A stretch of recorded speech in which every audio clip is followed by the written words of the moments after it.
Her Tesla went up in flames in my driveway, and I was the one holding the fire extinguisher. The insane part is that she looked me dead in the eye afterward and accused me of trying to kill her car. That was the moment I realized my quiet suburban life had turned into a war zone, and the enemy was the HOA president herself. My name is Evan Cole. I'm a solar engineer, the kind of guy who believes everything in life should make sense: circuits, systems, logic. My wife, Sarah, and I moved into a quiet neighborhood outside Denver because we wanted peace. We wanted shade from the big oak tree in our yard, a tidy little garage where I could work, a place where rules kept things orderly.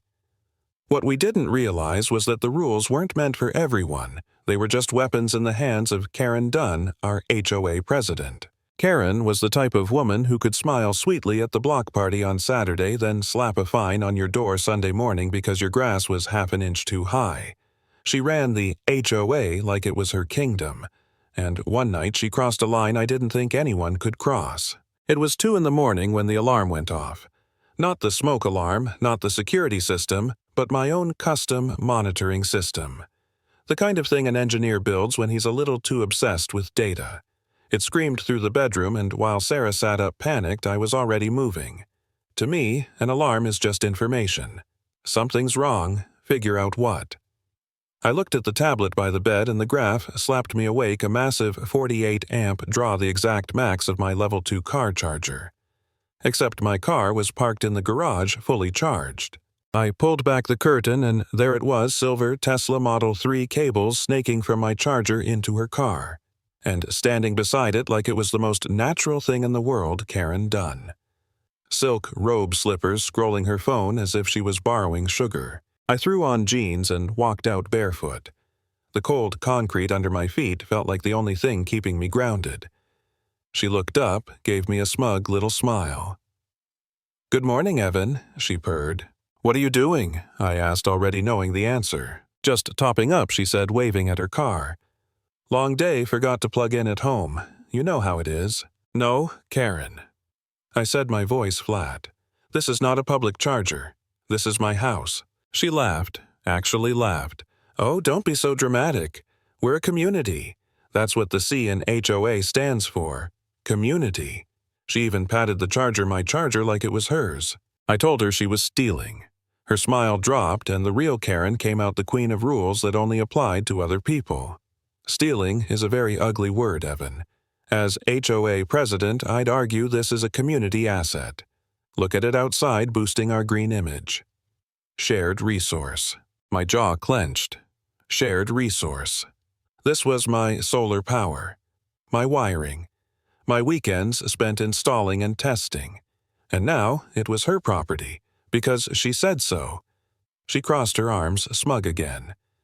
"I need at least 80% to get to my yoga retreat tomorrow.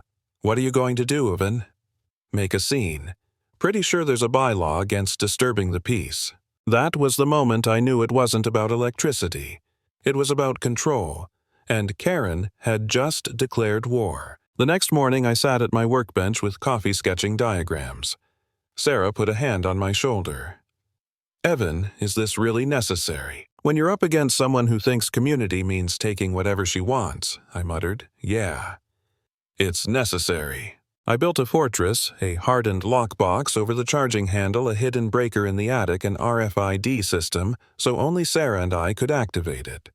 I layered defenses like a medieval castle walls, moat, and guards at the gate. And just for good measure, I built a monitoring box, a silent witness that would log every amp and volt, time-stamped and stored. Evidence in case she ever tried again. But even as I tightened screws and tested circuits, doubt gnawed at me. I looked around my fortified garage and felt sick. Was I turning my home into a bunker? Was I isolating myself? Maybe Karen was right. Maybe I was the one ruining the sense of community. For a moment, I almost gave up. Almost. Then I remembered standing barefoot in the cold at 2 a.m., watching her drain my power with that smug smile. I remembered how she twisted rules to suit herself and how she dared me to challenge her. No, I wasn't the problem. She was. That thought hardened into resolve. A week later, the lockbox gleamed on the charger like a dare. Karen glared every time she drove by, and I knew she wouldn't let it go. And sure enough, one night my phone buzzed unauthorized access attempt. I looked through the blinds and saw her dressed head to toe in black like some second-rate cat burglar. She wasn't using my charger this time. She had her own adapter, a cheap knockoff cable meant to plug into a regular wall outlet. She thought she found a loophole in outlet I used for holiday lights. I wanted to run outside and stop her, but I didn't. My cameras were rolling. My system was ready. I watched as she jammed the flimsy adapter into her Tesla. There was a sound sharp and ugly like bacon on a skillet, but angry. A flash of blue-white light lit up the driveway. Then, smoke thick and black curling into the night. Karen screamed. Flames licked at the charging port. Her Tesla, her pride was on fire. I sprinted to the garage, grabbed my Class C extinguisher and blasted the flames until they choked and died in a cloud of white powder. The car was scarred, melted plastic fused to the side, but it hadn't exploded. I'd saved it. I turned to Karen expecting shock, maybe gratitude. Instead, she pointed at me shrieking, "You did this. You sabotaged my car." I was stunned. "Karen, you plugged in a cheap illegal adapter. I just saved your car from burning to the ground." "Lies," she screeched. And then her eyes landed on my monitor box, the one blinking with recorded evidence. She lunged, ripped out the SD card, clutched it to her chest like treasure, and ran. I dropped the extinguisher and bolted after her. She crashed through hedges. I hurdled them. Neighbors flicked on porch lights. Tommy from 2 houses down shouted, "What's going on?" "She's trying to frame me," I yelled, pounding after her. She stumbled, but she didn't stop. I was closing in when red and blue lights flooded the street. A sheriff's deputy pulled up and Karen collapsed into fake sobs. "Officer, thank God. He attacked me. He tried to blow up my car." I stood there, chest heaving, hands up. "My name is Evan Cole. That's Karen Dunn, our HOA president. She tried to steal power, caused a fire, and just stole my evidence." The deputy looked between us. "Ma'am, what's in your hand?" "Nothing," she said quickly, trying to pocket it. "Ma'am," the deputy's voice hardened, "open your hand. Now." Slowly, she uncurled her fingers. The tiny black SD card sat in her palm. The deputy slid it into an evidence bag. "We'll see what this shows." For the first time, I saw real fear flicker across Karen's face. The next few days, I gathered footage from every neighbor willing to help. Turns out, I wasn't the only one she'd bullied. One by one, people handed me video clips, her sneaking her, yelling her lies. When I pieced it all together, the story was undeniable. The fire marshal confirmed that the fire started because of her cheap adapter. My system was safe, legal, solid. And the local news, they loved it. A clean-cut homeowner, an HOA tyrant, a Tesla fire, it was TV gold. I walked a reporter through every detail, the permits, the logs, the footage. They aired it all. By the end of the segment, the whole neighborhood had seen Karen exposed, her lies burned away under the spotlight she could never control. But the real showdown was the HOA meeting. The clubhouse was packed, standing room only.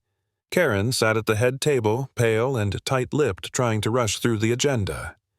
"No new business," she muttered. "I have new business," I said, my voice cutting through the room. She tried to shut me down, but the board let me speak. I set up my projector, hit play, and let the video roll. The room gasped at the arc of electricity, at Karen screaming lies at her, ripping out the SD card. By the end, you could hear a pin drop. "This isn't about electricity," I said. "This is about abuse of power. About someone who trespassed, stole, lied to police, and tried to ruin a neighbor to protect her own ego. That person is leading this community.